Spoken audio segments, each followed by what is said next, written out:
आइए दोस्तों, result room लेके आया है आपके लिए इकोनॉमिक्स का एक बहुत बढ़िया चैप्टर राष्ट्रीय आय। राष्ट्रीय आय से हर प्रतियोगी परीक्षा में प्रश्न रहता ही रहता है। यह समझने का विषय है और हम लोग आज समझते हैं कि राष्ट्रीय आय है क्या और राष्ट्रीय आय से कैसे कैसे प्रश्न प्रतियोगी परीक्षाओं में पूछे जाते हैं। अगर आप रिजल्ट रूम को शेयर कीजिएगा, सब्सक्राइब कीजिएगा और इसके साथ बने रहिएगा तो निश्चित रूप से आपका रिजल्ट होगा। यह हम पूर्ण विश्वास के साथ आपसे कहते हैं। दोस्तों, पहला प्रश्न है कि हरित सकल राष्ट्रीय आय क्या है। तो हरित सकल राष्ट्रीय क्या है? तो वह जिसमें पर्यावरण क्षरण का भी लेखा किया गया है वही है हरित सकल राष्ट्रीय आय। ध्यान दीजिएगा कि हरित सकल राष्ट्रीय आय है। तो हरित सकल राष्ट्रीय आय क्या है? जिसमें पर्यावरण क्षरण का भी लेखा किया गया है।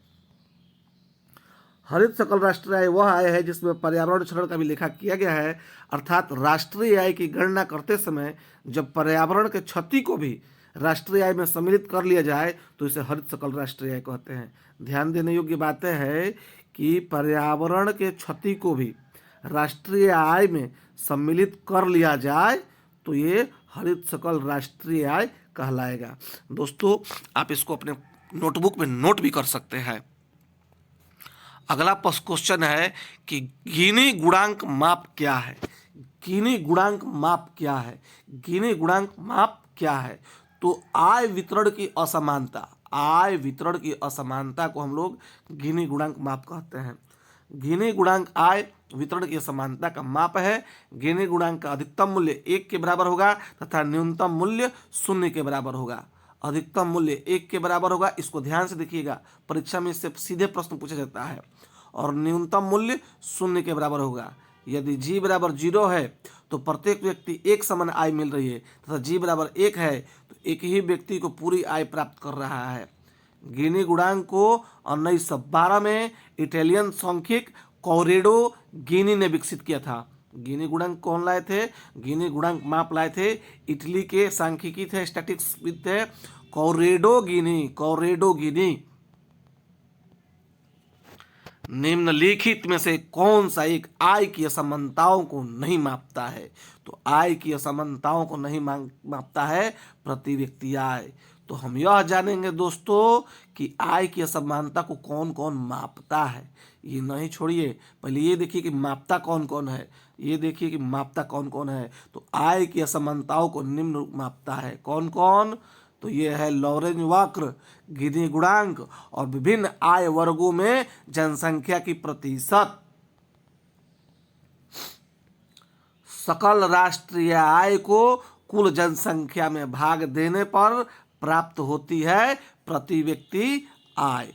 सकल राष्ट्रीय आय को कुल जनसंख्या में भाग देने पर होती है प्रति व्यक्ति आय। सकल राष्ट्रीय आय की कुल जनसंख्या से भाग देने पर प्राप्त होती है प्रति व्यक्ति आय। प्रति व्यक्ति आय बराबर सकल राष्ट्रीय, प्रति व्यक्ति आय बराबर होता है सकल राष्ट्रीय आय बट्टा कुल जनसंख्या।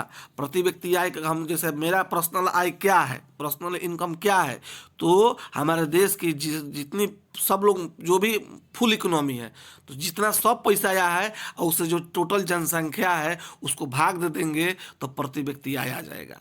प्रति व्यक्ति आय फिर से हम लोग समझ लेते हैं कि प्रति व्यक्ति आय क्या होगा।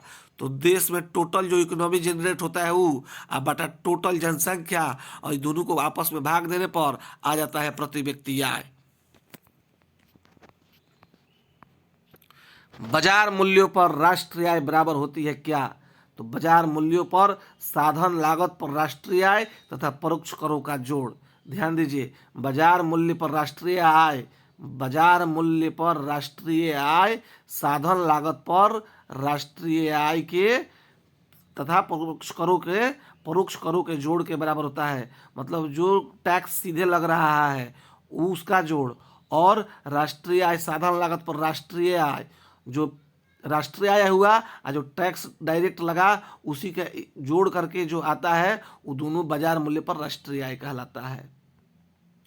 निम्न कारण से जीएनपी सकल राष्ट्रीय उत्पाद में श्रम की भागीदारी कम है, कीमतों की तुलना में मजदूरी कम है। कीमत की तुलना में मजदूरी कम होने के कारण से जीएनपी सकल राष्ट्रीय उत्पाद में श्रम की भागीदारी कम है। राष्ट्र की संपदा में निम्नलिखित में से किसको शामिल नहीं किया जाता है? तो राष्ट्र की संपदा में निम्नलिखित में से किसको शामिल नहीं किया जाता है? तो वो है मुद्रापूर्ति।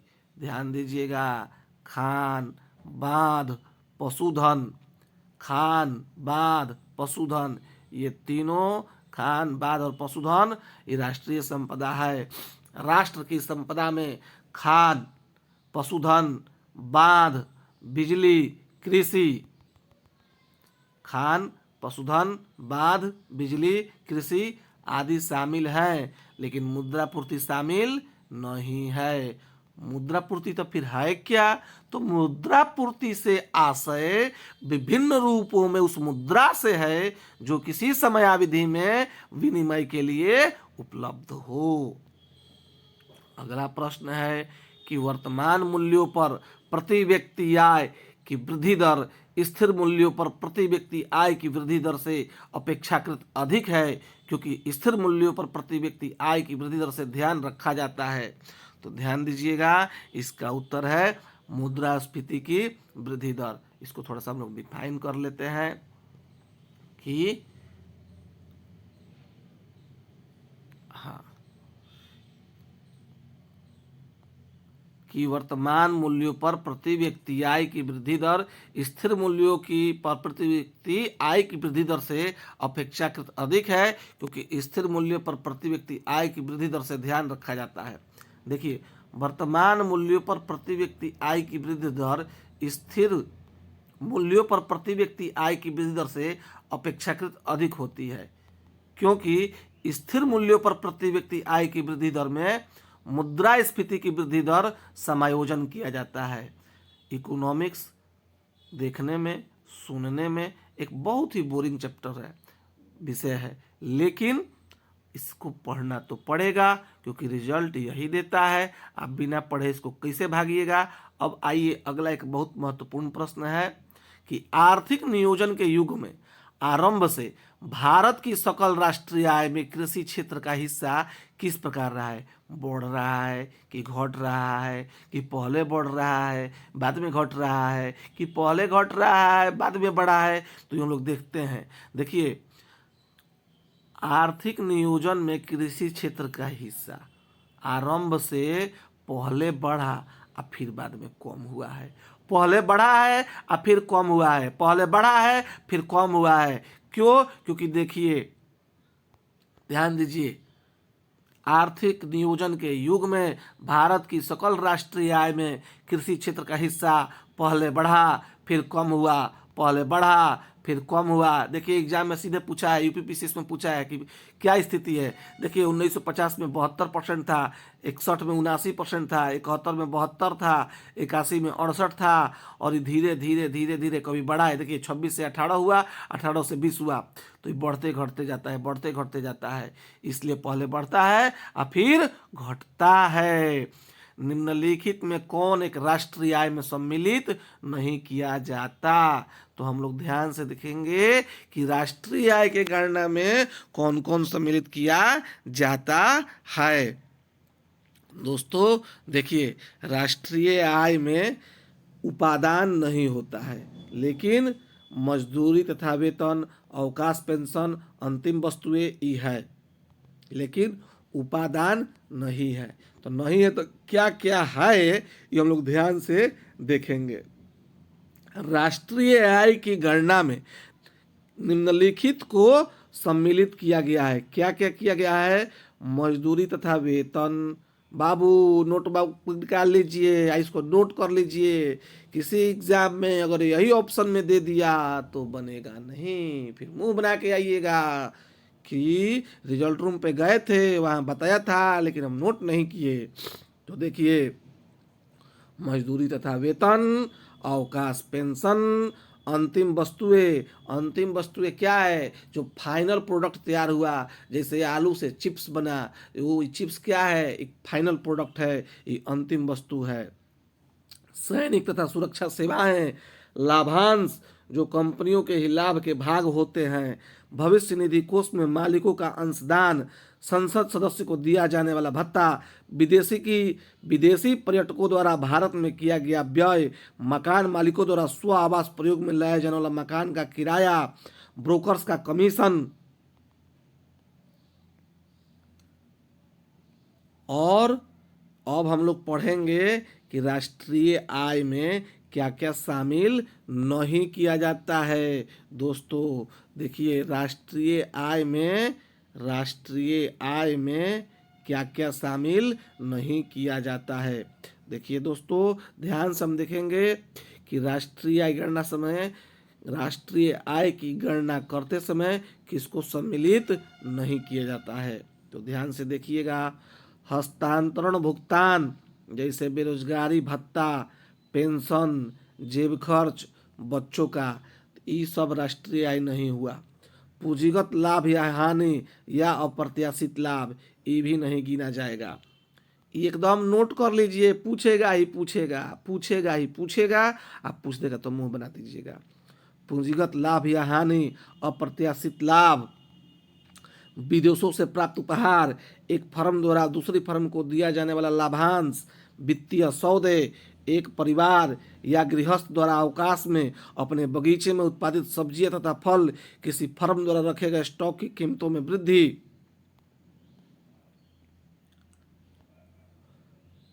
एक फैक्ट्री या बिजली या खर्च, वैज्ञानिक खोजों में प्रयोग की जाने वाली वस्तुएं, एक होटल द्वारा खरीदी गई सब्जियां तथा अन्य खाद्य रॉयल्टी के रूप में किया गया भुगतान। दोस्तों ध्यान से प्रश्न को पढ़िएगा कि राष्ट्रीय आय में क्या शामिल किया जाएगा और क्या शामिल नहीं किया जाएगा। ध्यान दीजिएगा, राष्ट्रीय आय में क्या शामिल किया जाएगा और क्या शामिल नहीं किया जाएगा। इसको एक बार दो बार बैक करके जरूर पढ़ लीजिएगा, हो सकता है कि आपको फायदा हो। अगला प्रश्न है और बहुत ही महत्वपूर्ण प्रश्न है, और रिजल्ट रूम पर आपको बता देता है आज कि ये प्रश्न अगर आप जान गए, ये पूछा हुआ है, बहुत महत्वपूर्ण है। देखिए दोस्तों क्या है, और ये प्रश्न है हिंदू समृद्धि दर, हिंदू वृद्धि दर, हिंदू वृद्धि दर। तो हिंदू वृद्धि दर मैंने क्या हिंदू लोग बढ़ रहे हैं? नहीं नहीं नहीं। तो ये हिंदू वृद्धि दर का किससे संबंध है? तो इसका डायरेक्ट संबंध है जीडीपी से। किससे है? जीडीपी से। ठीक है, तो जीडीपी से क्या है कि सकल राष्ट्रीय उत्पाद से है। तो देखिए दोस्तों, आगे देखिए, हिंदू समृद्धि दर का संबंध सकल राष्ट्रीय उत्पाद से है। इसको कौन लाए थे? प्रोफेसर राजकृष्णा लाए थे। कौन लाए थे? प्रोफेसर राजकृष्णा लेके आए थे। कब लाए थे? 1981 में लाए थे। कहाँ लाए थे? कि देखिए, राजकृष्णा का मानना था कि भारतीय अर्थव्यवस्था निम्न आर्थिक समृद्धि के संतुलन जाल में उलझ कर रह गई, जो 3.5% प्रतिवर्ष की समृद्धि दर थी।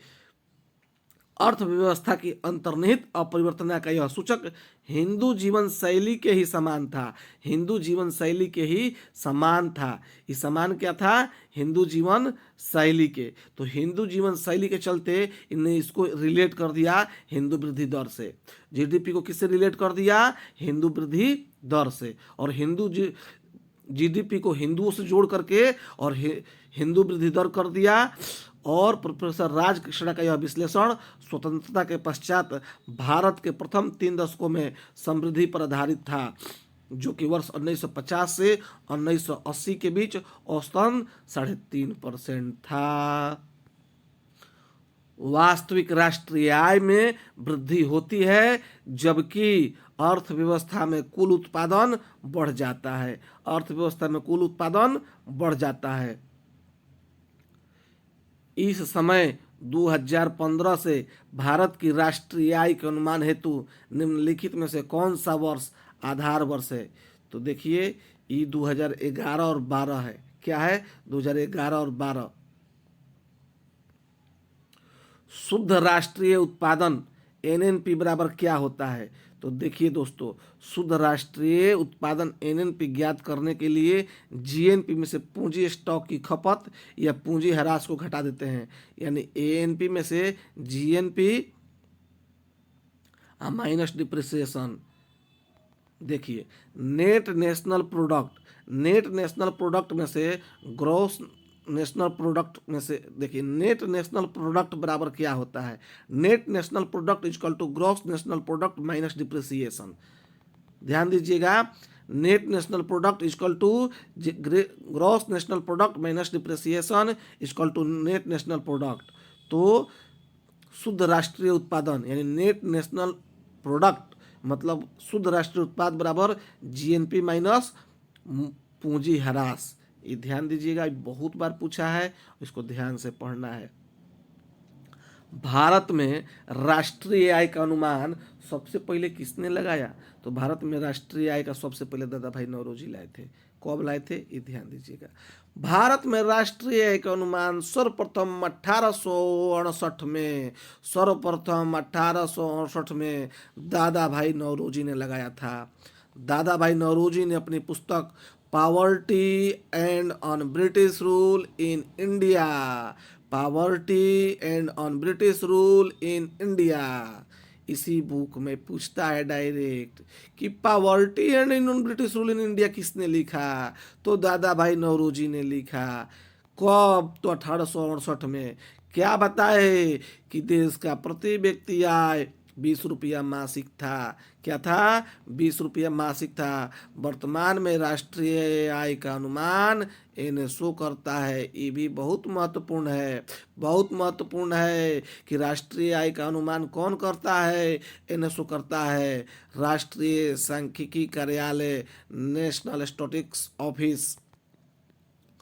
ठीक है दोस्तों, राष्ट्रीय आय का अनुमान कौन करता है? एनएसओ करता है। राष्ट्रीय आय का अनुमान कौन करता है? एनएसओ करता है। सबसे पहले राष्ट्रीय आय की गणना कौन किया था? दादा भाई नौरोजी ने किया था। कब किया था? 1868 में किया था। अपनी किस बुक में किया था? Poverty and on British rule in India में किया था।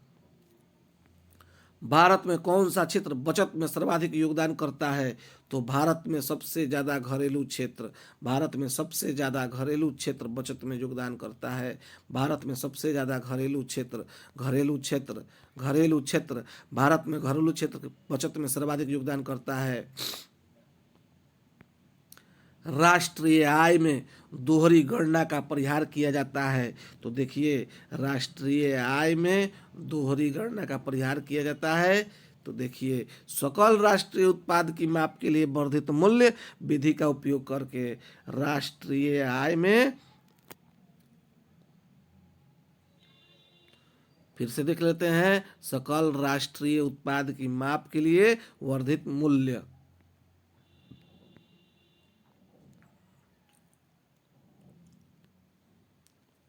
देखिए, निम्न राज्यों में से किसी की प्रति व्यक्ति आय 2004-05 में सबसे कम थी? तो जब पूछे याद रखिए बिहार, जब पूछे सबसे कम तो हमनिए के, सबसे कम तो हमनिए के बिहार, सबसे कम तो हमनिए के बिहार। ये हमेशा कमे रही, ध्यान दीजिएगा, ये हमेशा कमे रही। काहे? ये जी विकास खातिर कुछ होखई ना देव लोग।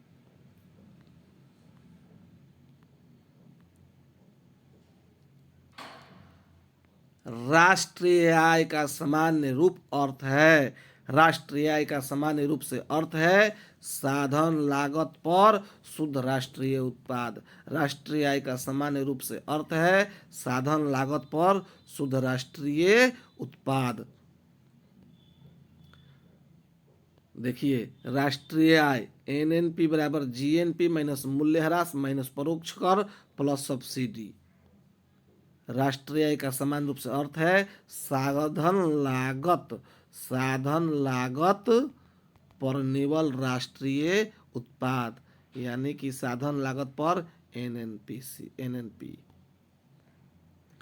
ए जी, जीएनपी और जीडीपी में क्या अंतर है? जीएनपी और जीडी में क्या अंतर है? तो विदेशों से शुद्ध साधन आय का।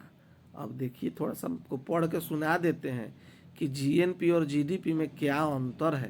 तो देखिए, जीएनपी और जीडीपी में मुख्य अंतर विदेशों से प्राप्त शुद्ध निवल साधन आय का होता है। जीडीपी किसी देश की घरेलू सीमा में जीडीपी किसी देश की घरेलू सीमा में एक वर्ष के दौरान उत्पादित सभी अंतिम वस्तुओं और सेवाओं के मूल्यों का योग होता है। इसके अंतर्गत निवासियों तथा गैर निवासियों द्वारा किए गए उत्पादन को शामिल किया जाता है तथा गैर निवासियों द्वारा किया गया उत्पादन को शामिल किया जाता है, चाहे उत्पादन स्थानीय निवासियों कंपनी द्वारा किया गया हो या विदेशी। देखिए एक खाली भोजपुरी में रुआ के समझा देता नहीं कि जीडीपी या जीएनपी या जीडीपी में का अंतर बा।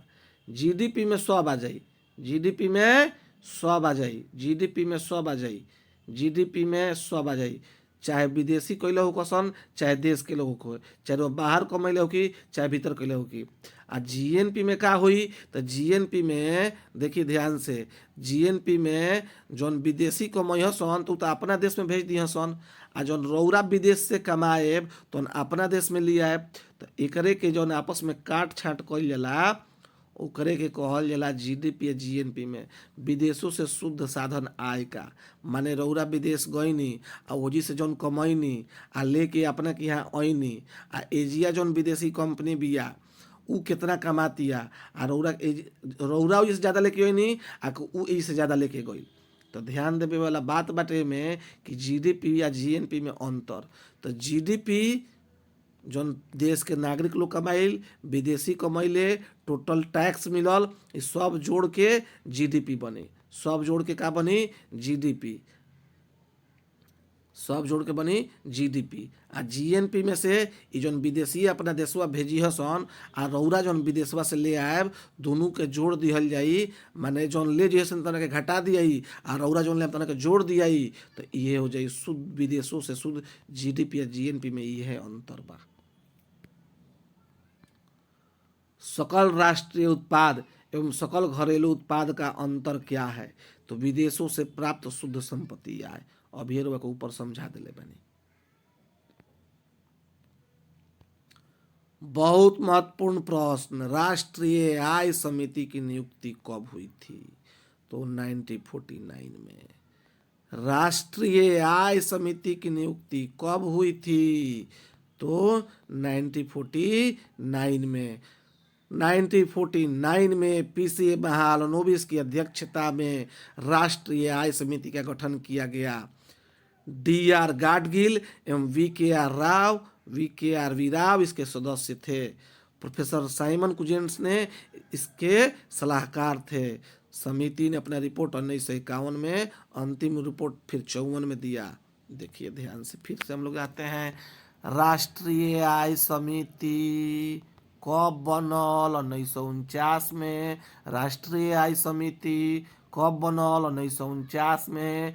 पहिलका अध्यक्ष पीसी महालनोबिस, पहिलका अध्यक्ष पीसी महालनोबिस के सदस्य रहे डी.आर. गाडगिल आ वी.के.आर. राव।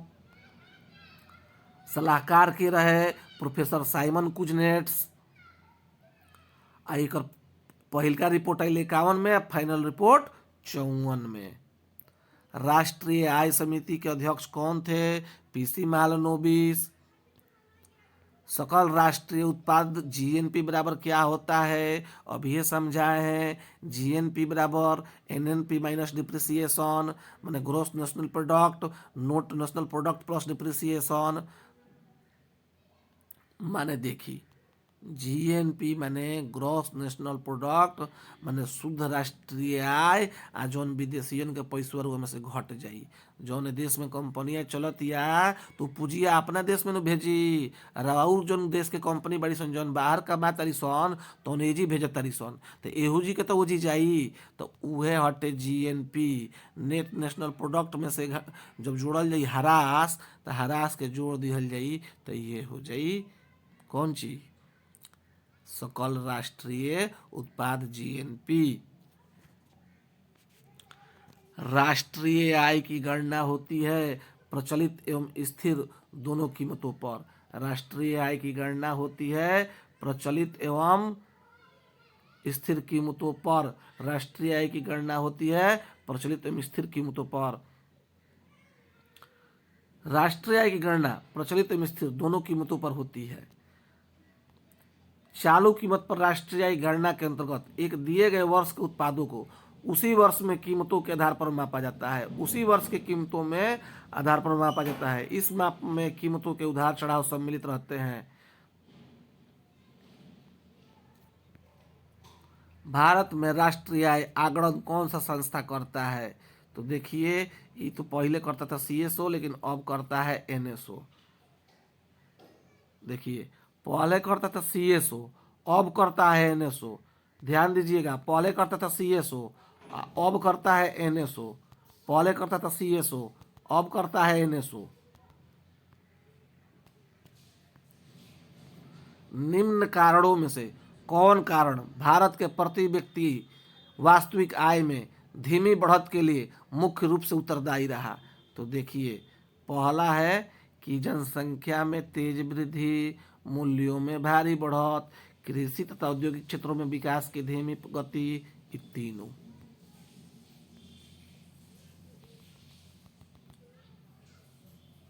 धीमी बढ़त के लिए के जिम्मेदार बा? धीमी बढ़त, प्रति व्यक्ति वास्तविक आय में हमने के आय काहे नहीं के बढ़त, एकरा खातिर के जिम्मेदार बा? तो देश के बढ़ता हुआ जनसंख्या, मूल्यों में भारी बढ़त और कृषि तथा औद्योगिक क्षेत्र के विकास में धीमी गति। भारत में निम्नलिखित 4 प्रमुख क्षेत्रों में बचत का उदय होता है। तो देखिए, गृहस्थ, निजी निगम क्षेत्र, सार्वजनिक निगम एवं अन्य लोक उपक्रम और सरकार, ये चारों है। ठीक है, ये चारों है। बचत 4 प्रमुख क्षेत्रों में गृहस्थ, निजी निगम क्षेत्र, सार्वजनिक निगम एवं अन्य लोक उपक्रम और सरकार। और ये चैप्टर समाप्त हुआ, राष्ट्रीय आय चैप्टर समाप्त हुआ।